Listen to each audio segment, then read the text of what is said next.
was 4 or 5 when I moved here. Uh-huh. So growing up, I'm like, oh, this is what I remember. Yeah, this is what you know. Yeah. It was one of the hard things when we were about to graduate high school, because you would hear everybody talk about like, oh, what college are you going to go to? What are your plans to do after high school? Not having those options, not because you didn't try hard enough or because you didn't, want them. It's just because you didn't have that option. It's always on the edge now, and everybody is always scared. You grew up not having much, not having opportunities, and then somebody gives you an opportunity, and you build off that. You may build a career, you build a business, you build a family, you build all this, and then somebody else comes in, and they're like, we might take this away from you. I feel with a lot of them, a lot of people with it determines some of the decisions they make. Like I finally saved up enough for a house. Should I do it? Because what's going to happen in a couple of years? Like, am I going to be able to keep this house? I worked 10, 15 years to build up for this, and then I might not have it. I'm putting my kids through school, sports, do all this, trying to give them everything that I couldn't, give them that option. And when they get to a certain age, am I going to be there to enjoy it with them? But there's one thing that will always do it, and that's my parents. Once again, like hearing their stories and their upbringing, the things they went through, all the work that I saw them go through as kids. I've been blessed with, having my family. I didn't have a lot of material things, but I had my family. Thank you for joining us for Echoes from the Edge, Voices on the Margin, a special series focused on the actual lived experiences of immigrants in the northern Arizona region and the individuals that help them navigate the legal process to documented status. Some individuals have chosen to remain anonymous to feel more comfortable in sharing their experience. In today's episode, we're joined by an individual that moved to Flagstaff, Arizona as a young child and spent his early life connecting with friends and community in Flagstaff. Listen in as he describes those connections, his deep connection to family, his experiences maneuvering a career as an artist, and the underlying worry that comes with his immigrant status. Thank you for tuning in to this episode from Echoes from the Edge, Voices on the Margin. Sounds good. So, yeah, what is life like on a day-to-day basis for you right now? It's crazy, man. Yeah. Work, busy at work, kid sports. Yeah.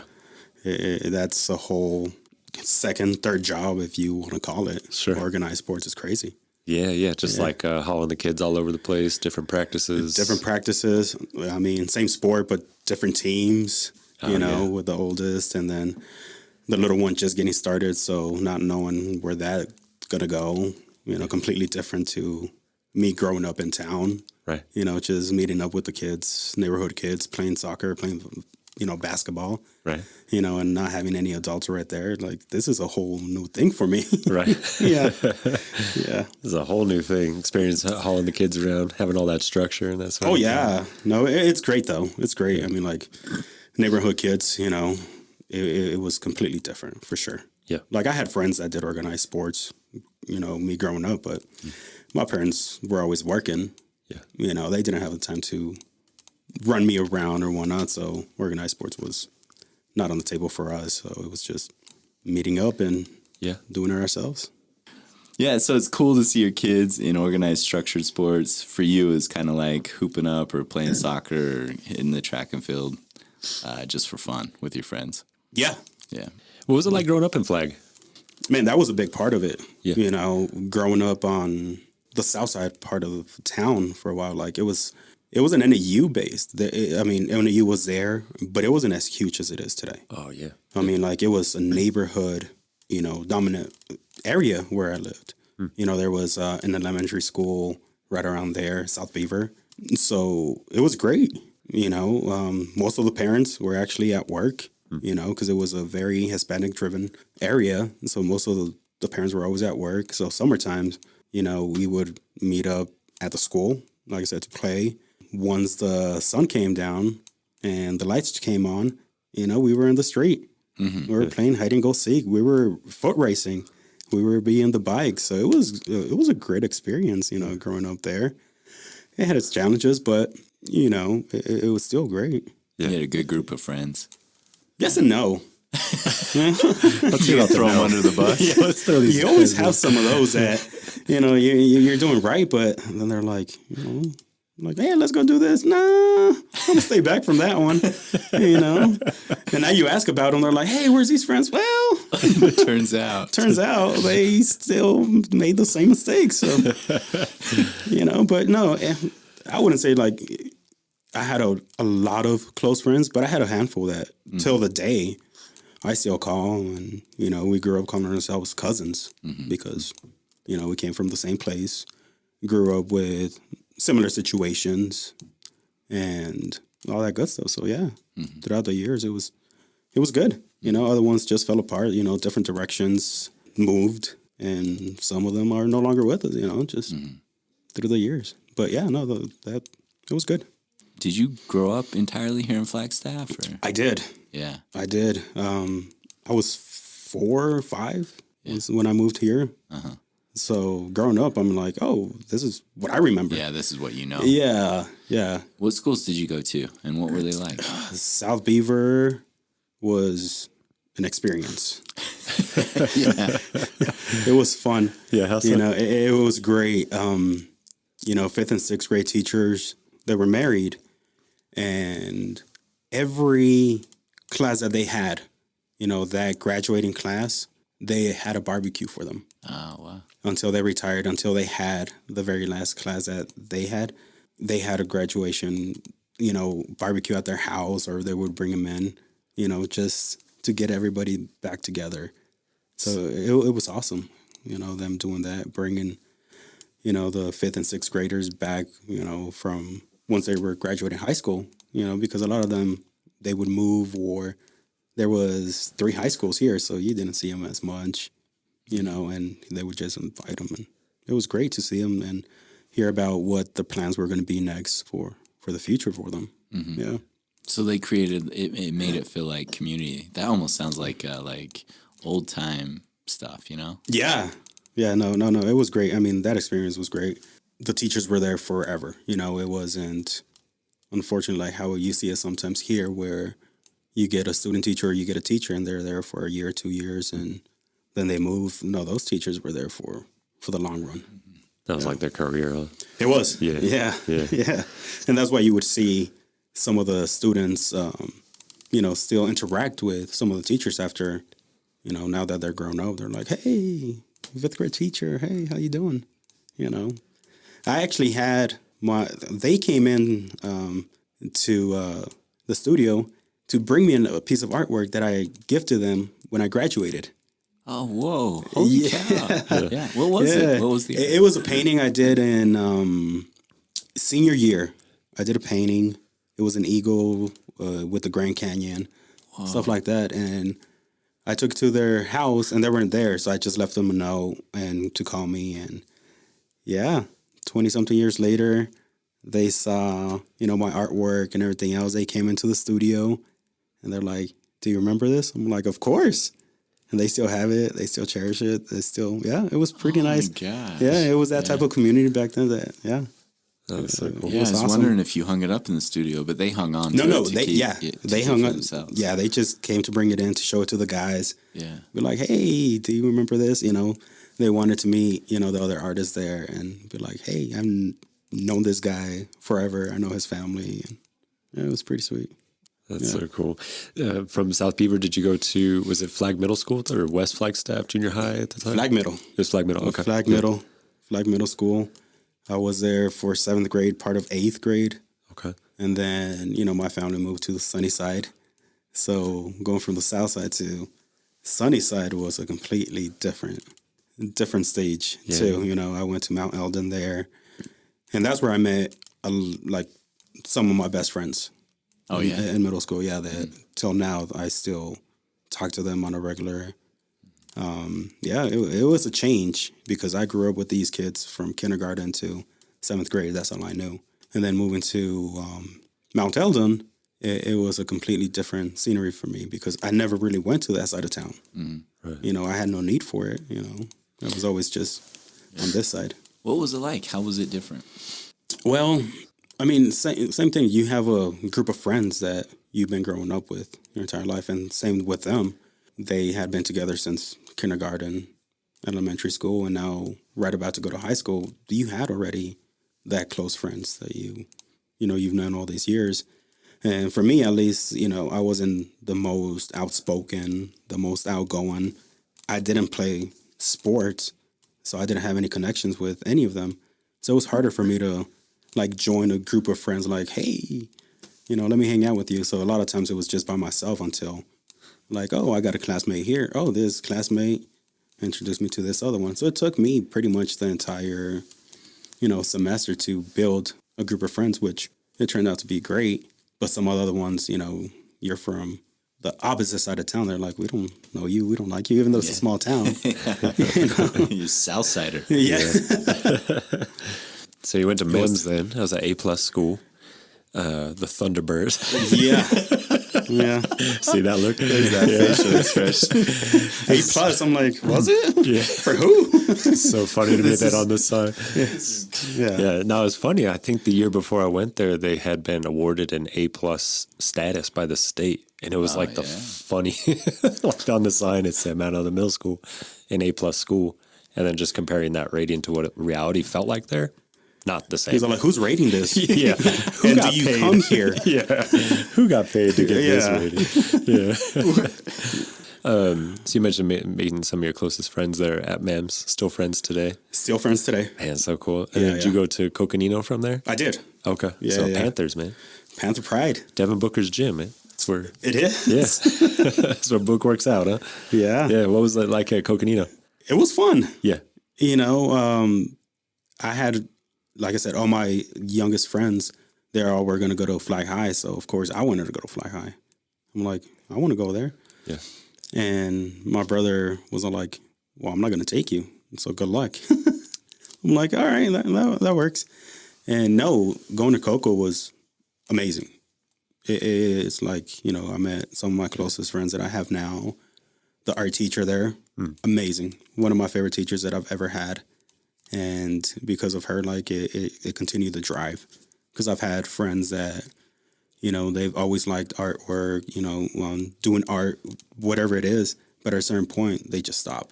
Her, she just pushed us. And it wasn't one of those like, oh, you got to do it. It's just like, she was just so nice about it. She would always come around us, and she said we were her favorite students in front of the class. I'm like, okay, that must mean something. We might be doing something right here. And so, that experience was great. Yeah. Yeah. Oh, that's so cool. I know you were saying that you made that painting for your teachers at South Beaver, and I understand you to be an award-winning artist. Yeah. You can be humble about it. I was curious to hear a little bit about art and when you got into it and how you've carried it through your life to where you are now. So actually, it started with me watching my brothers draw. Okay. I was a little kid, and I thought they were some of the most talented artists that I've known. Yeah. And I would just sit there and just watch them draw. And of course, I'm the youngest brother at this point, and they'd be like, get out of here. Like, you're bugging me. I was that annoying little brother. And they're like, could just go. And I would just grab some paper and start drawing myself. And, growing up, I stuck with it. They didn't really follow it as much. And I just continued with it. But that's what got me started, seeing my brothers draw, seeing my brothers do things for their friends or their girlfriends' drawings and everything else. And those were their gifts for them. I'm like, that's pretty cool. And then in high school, I got more into it. I think I developed a little bit more love for it. And I just want to try different things. And also, it feels good when people tell you, like, oh, you're an artist. I'm like, that looks great.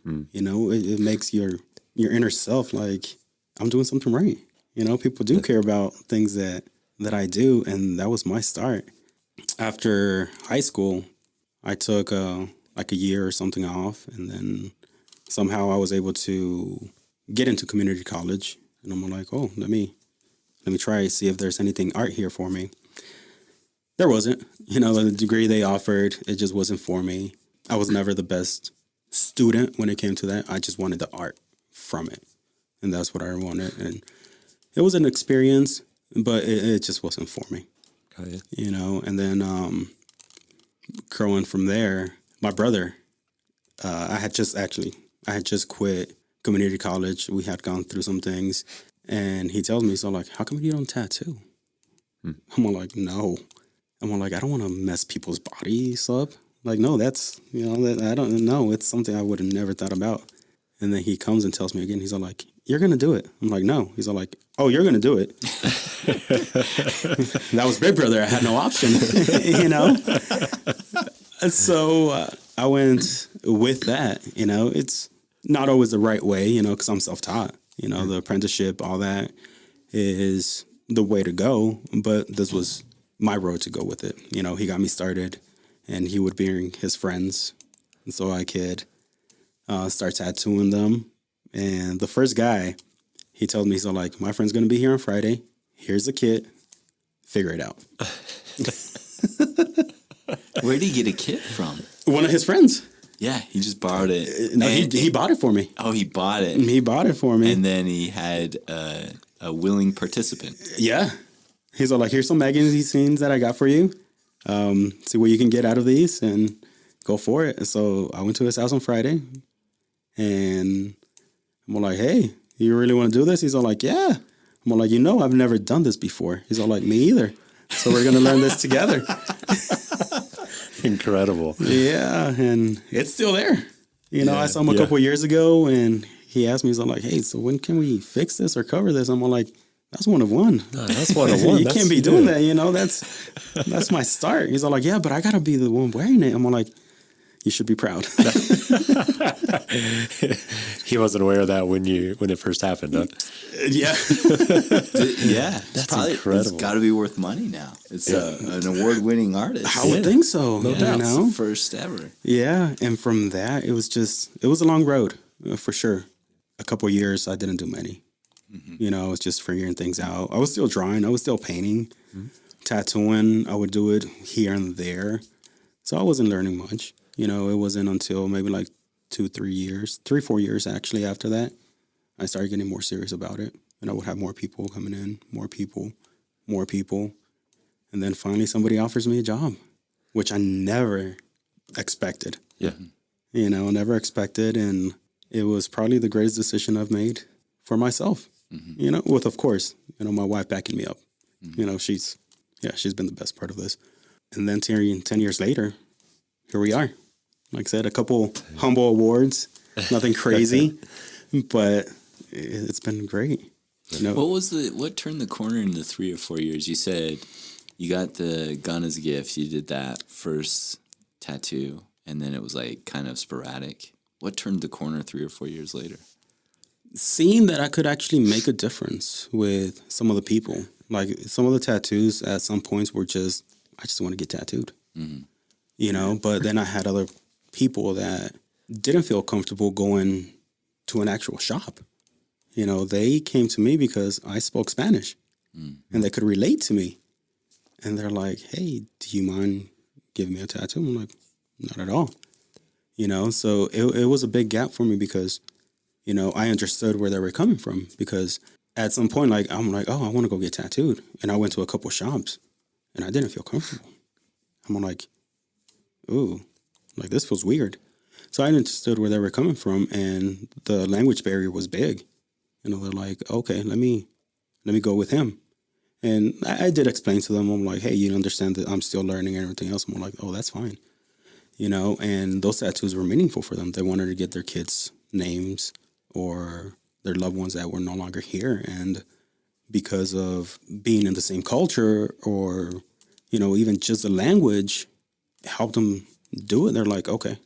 And that's what started for me. Like, it was a gap to other people, but it was a great start, you know, and you see it now, 10 years, you know, me into this, and some of those people have fallen off. And I think sometimes it's the same reason because a lot of them don't feel comfortable coming into a shop, you know, and then a lot of them don't have an ID. You know, that was another big thing for a lot of people. They're like, well, I need an ID to go and get tattoos and everything else. Yeah, they didn't have it. So you got to find a different way. And I was the way for it. So it provided this middle ground for a lot of people, and seeing the effect it had on people, or providing something that was meaningful, began to have an impact on you, began to have meaning for you, and it just grew. Then you joined the current studio you're at about 10-ish years ago? Yeah, 10 years. Celebrated 10 years. Congrats, man. Thank you. That's bonkers. Thank you. Yeah. Yeah, it is. Yeah. I'm like, that came quick. I'm like, what happened? And you said that was happened? one of the best decisions. How come? It changed completely. You know, my upbringing with, you know, like I said earlier, when all the kids would go playing, it would be because the parents would be at work. And, you know, I thought that was normal. More like just work. Nothing wrong with it. You know, but 10 years in, I'm more like, yeah, we work a lot, but, you know, that flexibility that comes with it. And growing up as an artist, I draw for a living. You know, it's something that I love. You know, I tattoo, I draw. How many people can say they can do that? You know, and for me, it was great, you know, seeing my parents work so much, seeing family members work so much, and hearing different stories from, you know, Mexico and other things that, you know, those humble stories. And I'm over here, you know, paying my mortgage with tattoos. I mean, how great is that for me? You know, I hear, like I said, stories from, you know, them being young and the hardworking and just everything. And I'm drawing. You know, how can that be a great decision? Everything about it. It's not easy. It takes sacrifice. It takes time. You got to be in it to build a good clientele, get to know people, and stay busy. But it's still drawing and tattooing. There's a lot for it. But at the end of the day, you know, when you see other, at least me, some of the friends that, you know, grow up different jobs, like, I'm blessed. Yeah, it's... It wasn't something you saw modeled a lot, where people would have a job that was based on their love rather than just a function to earn money. Yeah. And then secondly, a job that allowed for maybe shuttling some of your kids around to the sports things, or bouncing things around where you can balance a little bit more of your family time with your work time. Yeah. It took a while for me to understand that part. You know, to understand that, it does come with flexibility. Because for a while I had two jobs. Like, I still wanted to provide for my family because I was a little scared. I'm like, I don't have a clientele. You know, I have kids, I have a wife, I have a house to maintain. I'm like, how am I going to do this? You know, so two jobs for a while, and then I felt secure about it and just went full on with artwork and tattooing. It's been great. Yeah. Incredible. Just thinking about getting your first kit and the directive to go figure it out. By your older brother. Yeah, from your older brother. Yeah. And then years later to be able to reflect on where you're at now. And I hear you describing having a deep connection to it. In a way, it seems really simple. Like you're just saying, it's just drawing, just tattooing. And then in a way, you're like connecting with people and their life stories and what they want to have put on their bodies and that sort of thing. You have a medium for that. It's the best part. Yeah. You know, the stories behind everything. Yeah. You know, the stories that a freshly 18-year-old will have compared to like a 71-year-old getting his first tattoo. Yeah. And you're part of it. It's great. Yeah. Yeah. What's that like tattooing a person who's 71? The stories are amazing. I was gonna say, it sounds like a trip. Yeah. The stories are amazing. Yeah. This is the first tattoo. Yeah. Yeah. Yeah. Like, why'd you wait so long? Right. Well, the why wasn't up for it. I'm like, okay, that works. Yeah. The misses. Makes The misses, sense. yes. Yeah, the misses got you. Yeah, incredible. And what's it like? You know, something I wonder too is it sounds like when you were first tattooing, you were doing that work on your own, so solo, and then just being a part of a team or being part of a crew who's tattooing, being at the studio. I guess I wonder what that's like also. Well, being part of the studio is amazing. Yeah. Yeah, it's a great group of guys that just show support to each other, you know, and just you grow with them. I think that's very important to find that good group of people that will push you, that will push you to be better artwork, and that they love the same thing that you do. You know, I think it makes a big difference where you're at and who you're with. Yeah. That'd be a lot different than just tattooing alone, huh? It would be lonely. Yeah. And I was there for a while. So it was lonely for a minute, huh? It was. Yeah. Okay. So along with tattooing, I understand you to be an award-winning softball player. Oh, 100%. Yeah. Yeah. I was going to go to the league, but there wasn't one for me. Yeah. There wasn't a league for you. Yeah. Yeah. I was just wondering some of the other things that you love to do now. You mentioned it sounds like you're pretty much in the throes of parenting and in the throes of work and that sort of thing. I know we share a softball league in the fall together. Mm-hmm. What else do you do outside of maybe work? Not much. Yeah. You know, family time is great. It's important for me. Yeah. Yeah. It's very important for me. These days, I try and do some more artwork by myself, but, Cool. You know, the kids keep us busy enough to where, you know, I don't have a lot of time for other things right now, which is great for me. Yeah. Because I love this stage.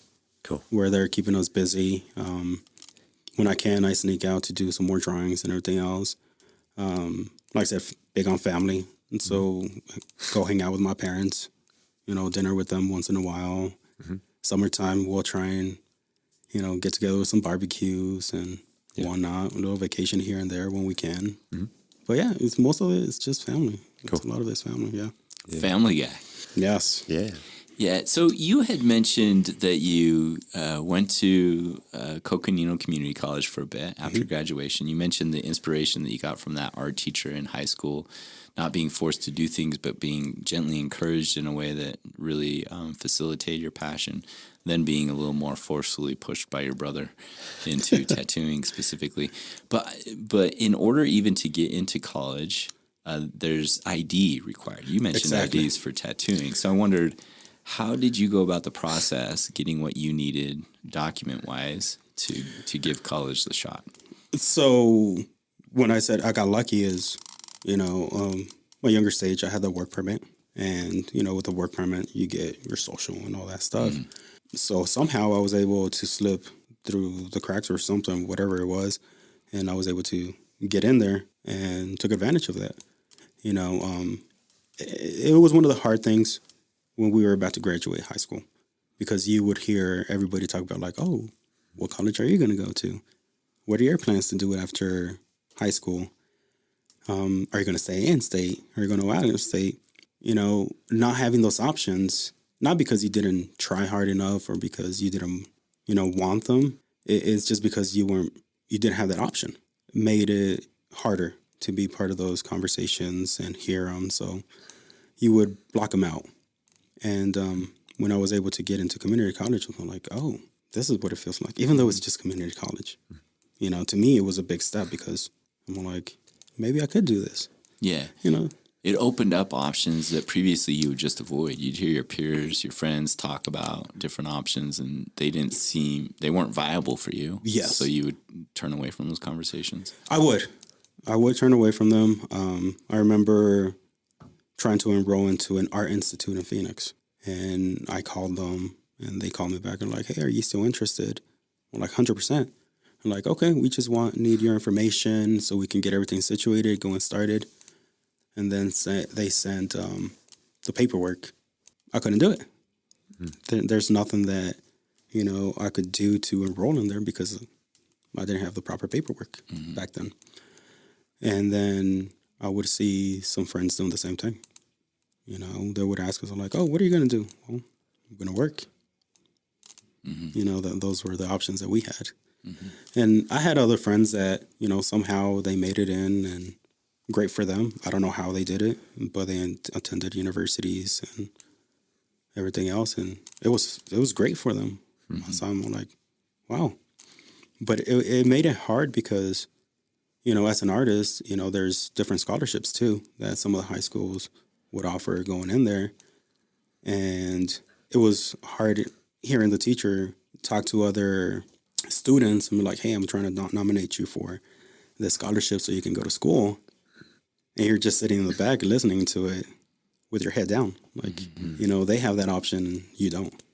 And basically those options were available not by either of you as students choosing. Like, that wasn't, what precluded you from that wasn't a choice you made. You came here at an age where that choice was made for you and then grew up here and had a great life here.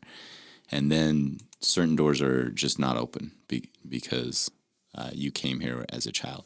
So then how did you, I'm curious, how did you get the work permit? Was that something your brothers or your family learned how to do, and then they just helped you through it? How did you get that part, and then how did you get DACA status? So it's very expensive. You know, you have different people that, you know, file different applications and that good stuff. And before, it was, you know, I don't want to say easy, but it was easier to get work permits for certain situations. And so that's what a lot of people did. But with those certain situations, you know, sometimes the paperwork wasn't filed correctly. So after one of the work permits or two would expire, that was it. Like, you couldn't go for it back again. So you would have to wait until a new law came into place or something that would help you out.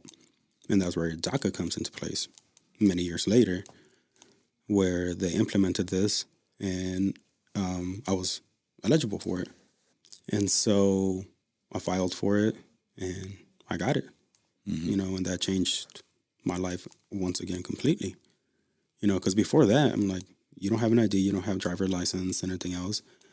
DACA, you had that ID now, and for, I believe, a couple of years, you still couldn't get a driver license. I could be wrong, but I don't think you could until they changed that as well.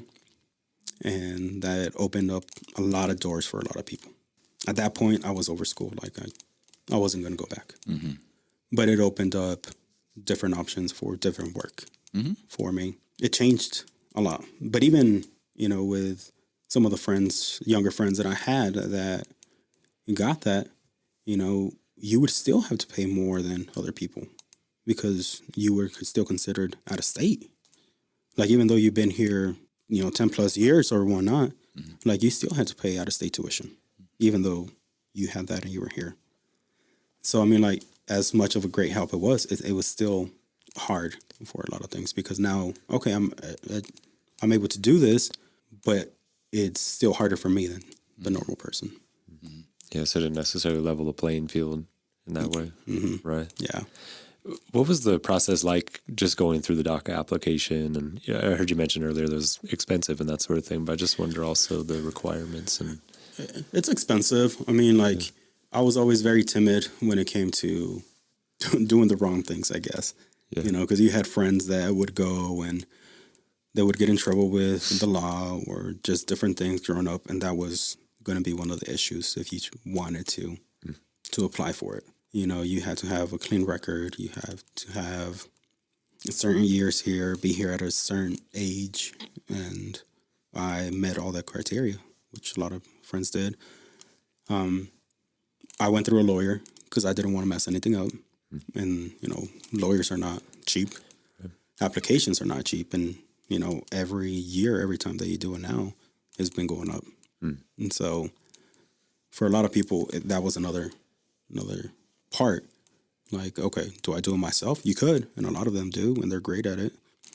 But then you have other people that if you mess it up, it could be like, oh, it's denied. I can't do this anymore. So you go and get a lawyer. And, you know, that part's expensive. Now you got to work for that. You got to work for the applications. You got to wait for all that. And, right. Yeah. And how often do you have to renew DACA? And you're saying each time it goes up in terms of cost? I think for different people, it's different. You know, the original ones, I believe it was like 2 years. And then it came down to 1 year. Yeah. Dang, so it would be down to every year you'd have to renew it. Go through this process. Oh, wow. And, you know, the way you wanted to do that, it was you wanted to do it months before yours expired.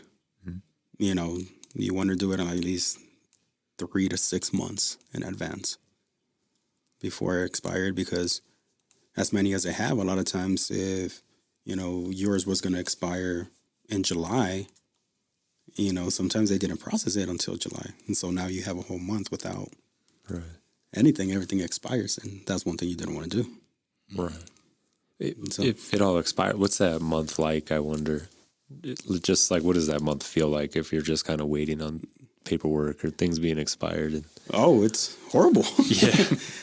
You know, and that's one thing since the beginning, you know, all the friends are like, did you file already? And they were talking amongst each other like, yeah. And they're like, I don't want to be stuck in that gray area where like we don't know anything was going on. And, you know, there's been different presidencies that has always, you know, been like on the edge. Like, do we keep it? Do we not? You know, and this year's another year about that. It's always on the edge now when everybody is always scared, you know, because, you know, you grew up not having much, not having opportunities. And then somebody gives you an opportunity and you build off that. You know, you may build a career, you build a business, you build a family. And DACA doesn't always mean pathway to citizenship. You build all this and then somebody else comes in and they're like, we might take this away from you. And so you're like, okay, so we went from being insecure, not having anything, to having some kind of security. Not full security, because I don't think, you know, if you have it, everybody's like, oh, I'm good to go. No, it's always been on the edge. And then somebody comes in, like, we might rip that out of you again. And then what do you do? You know, it's a question in the back of everybody's head. You know, like, what now? You know, I built so much, I've done so much, I still get looked down on. And then what's going to be my future? And those are just like, those would be some of the things that are just kind of humming in the background while you're going through your life, going 100%. To work, taking the kids to practices. Yeah. I feel with a lot of them, a lot of, you know, people with it, it determines some of the decisions they make. You know, like I finally saved up enough for a house. Should I do it? Because what's going to happen in a couple of years? Like, am I going to be able to keep this house? You know, I worked 10, 15 years to build up for this, and then I might not have it. You know, I'm putting my kids through school, sports, do all this, trying to give them everything that I couldn't, give them that option. And when they get to a certain age, am I going to be there to enjoy it with them? Right. It's hard. Yeah, it checks out. Like the word that comes to my mind again is kind of like a looming anxiety or a looming stress. Just, it's kind of always there. Yeah. And it really has effects on, again, just day-to-day life, but then also decisions that you would make, buying a house or something to that effect. Oh, yeah.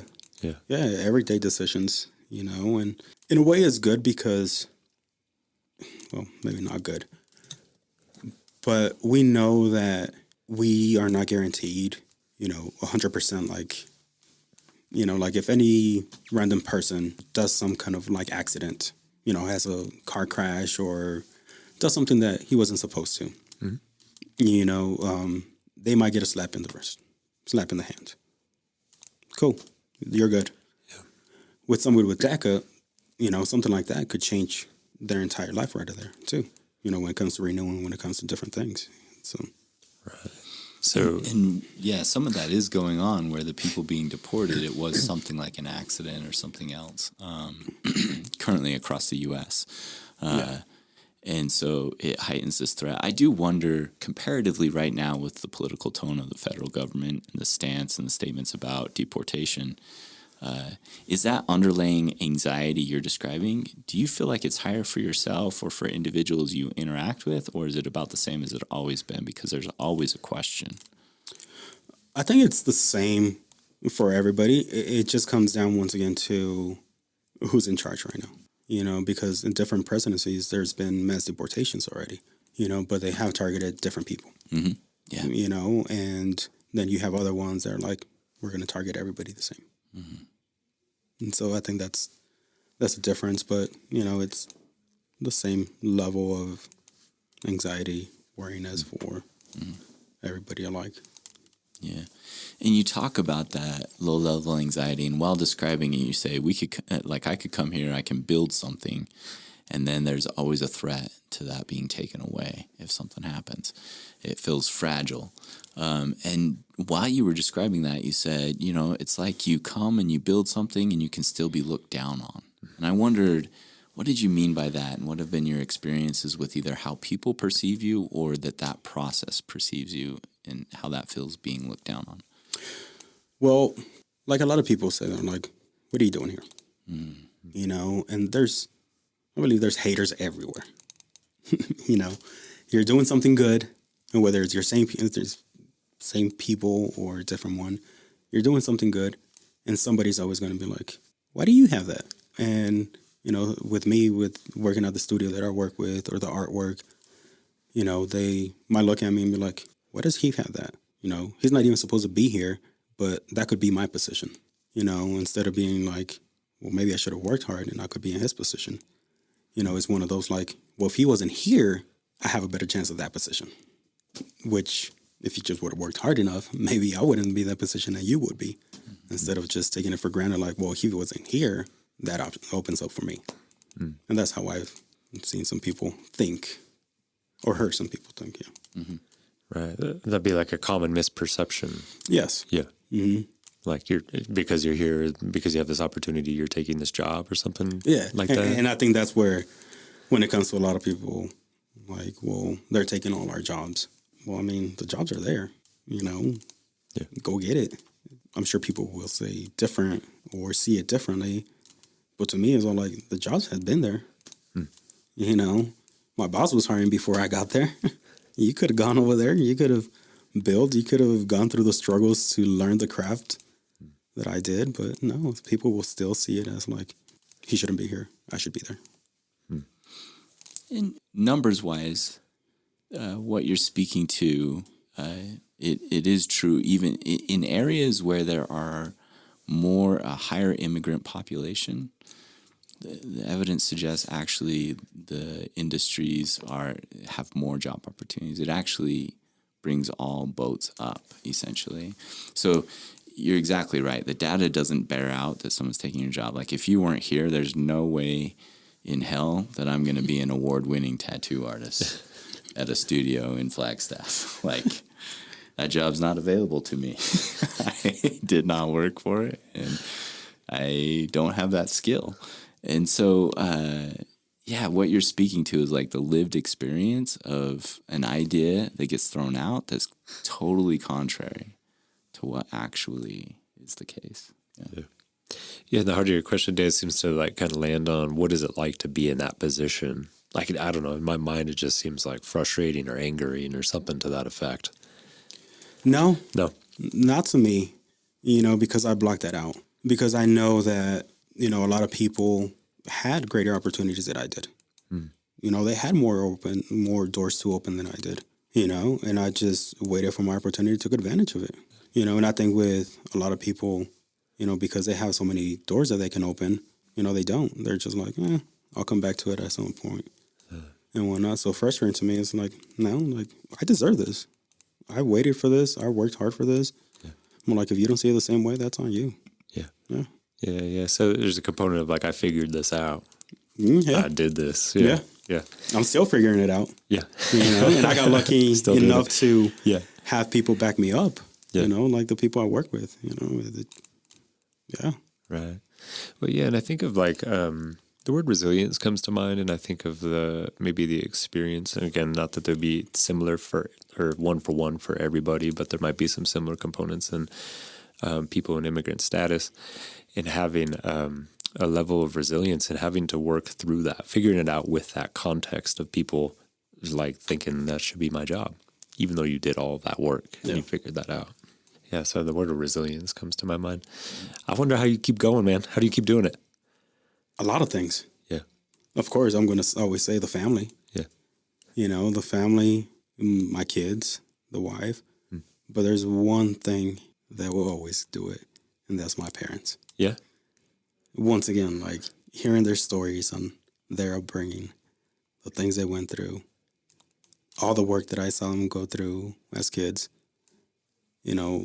I've been blessed with, having my family. I didn't have a lot of material things, but I had my family.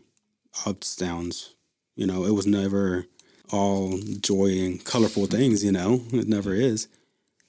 But once again, like just sitting there and listening to their upbringing, where they come from, how things were, for me to be in not a comfortable situation, but a better situation that I've created with my craft, with my art. Yeah. It's one thing that I'm like, if my parents did this through everything they went through and still gave us everything they could, one way or another, and put us in a place that we can try and succeed, how can I not keep going forward? How can I not, grow as a person, grow as a husband, father, artist? Yeah.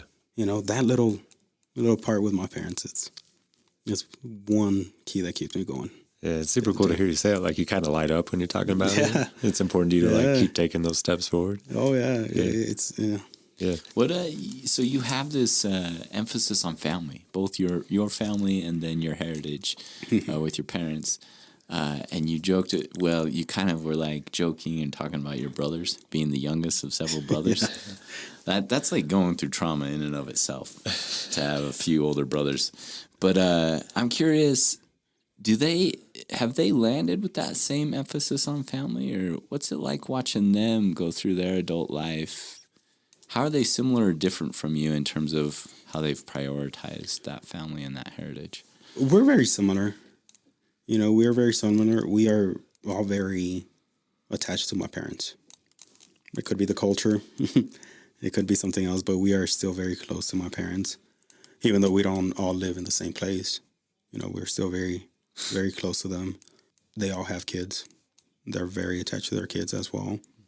We have different ways of parenting, but when it comes to like all of us being close, we're still very close. It's a priority. Mm-hmm. Do they still tell you what to do? I still get little brothered. Figure it out, huh? Yeah. Little brothered. There's some magazines that are going. Figure it out. Oh, man. Yeah. I actually, nowadays, a lot of times I feel like they baby me more now than, 15, 20 years ago, or even longer than that. They're like, are you all right? I'm like, yeah. They're looking out for you. Yeah. So then, in thinking about it, what you shared thus far, there's so many different ways you're so well integrated both into your family, but into the community more broadly, into your job and your art. I wonder, what advice, with the current climate, you said things change with the leaders, and at the federal level right now, immigration is a predominant focus, and there's uncertainty for, deportations or what's going to happen with different immigration status. I wonder, what advice would you give to show support or to respond to that being a prominent issue politically currently? What I would say is just take advantage of the time.